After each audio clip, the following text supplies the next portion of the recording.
સુરતના અઠવાગેટ વિસ્તારમાં બસ અને કાર વચ્ચે થયેલા અકસ્માત બાદ વિવાદ સર્જાયો છે. અકસ્માત સર્જનાર કારનો ચાલક પોલીસ કર્મચારી હોવાનો અને તે નશાની હાલતમાં વાહન ચલાવી રહ્યા હોવાના આક્ષેપો થતા ઘટનાએ ભારે ચર્ચા જગાવી છે. ઘટના સાથે દારૂની બોટલ, ગ્લાસ તેમજ પોલીસ સંબંધિત સામાન મળ્યાના દાવા વચ્ચે પોલીસે સમગ્ર મામલે તપાસ શરૂ કરી છે.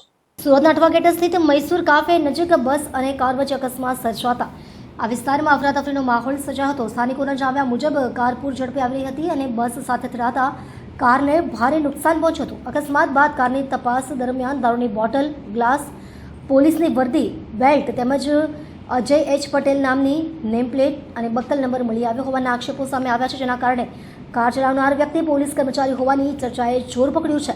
ઘટનાની જાણ થતાં જ મોટી સંખ્યામાં સ્થાનિક લોકો સ્થળ પર એકત્રિત થઈ ગયા હતા અને ભારે રોષ વ્યક્ત કર્યો હતો.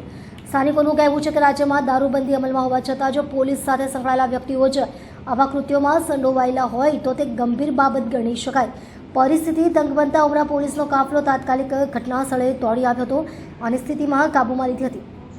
હાલ પોલીસે સમગ્ર ઘટનાની તપાસ શરૂ કરી છે. અકસ્માત સમયે કાર કોણ ચલાવી રહ્યું હતું, તે વ્યક્તિ નશાની હાલતમાં હતી કે નહીં અને કારમાંથી મળેલા સામાન અંગેની હકીકત શું છે તે સહિતના મુદ્દાઓની તપાસ હાલ ચલાવી રહી છે. આ જે એક્સિડન્ટ થયું તેમાં પોલીસ કર્મી હતા, કોન્સ્ટેબલ હતા, તેમણે પાછળથી બીઆરટીએસ ગાડીને બસને ઠોકેલી છે અને ફૂલ નશાની હાલતમાં હતા તેઓ. અને હજી ગાડીમાં વર્દી પડેલી છે, દારૂની બોટલ પડેલી છે.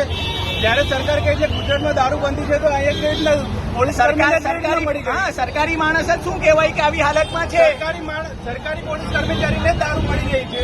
માની શકાય કે ગુજરાતમાં દારૂબંધી નથી હાલ.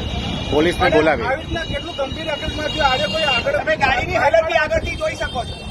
આગળ કોઈ બાઇક વાળા હતા કે કોઈ બીજી ગાડી હતી તો ખતરનાક નુકસાન થશે, જાનહાની થશે. પોલીસને બોલાવી જવાબદારી લેશે. પોલીસને બોલાવી અને પોલીસને બોલાવ્યા અને પોલીસ વાળા ફટાફટ આરોપીને જે પોલીસ કર્મી હતા તેને બિન સિવિલ હોસ્પિટલમાં ખસેડ્યા વગર તરત લઈને જતા રહ્યા. કોઈ પણ પ્રકારની કાર્યવાહી વગર કાર્યવાહી કર્યા વિના લઈને ફટાફટ બસના ડ્રાઈવર પર પ્રેશર આવ્યું. બસના ડ્રાઈવરને પ્રેશર આપીને એને આગો કરવામાં આવ્યો છે.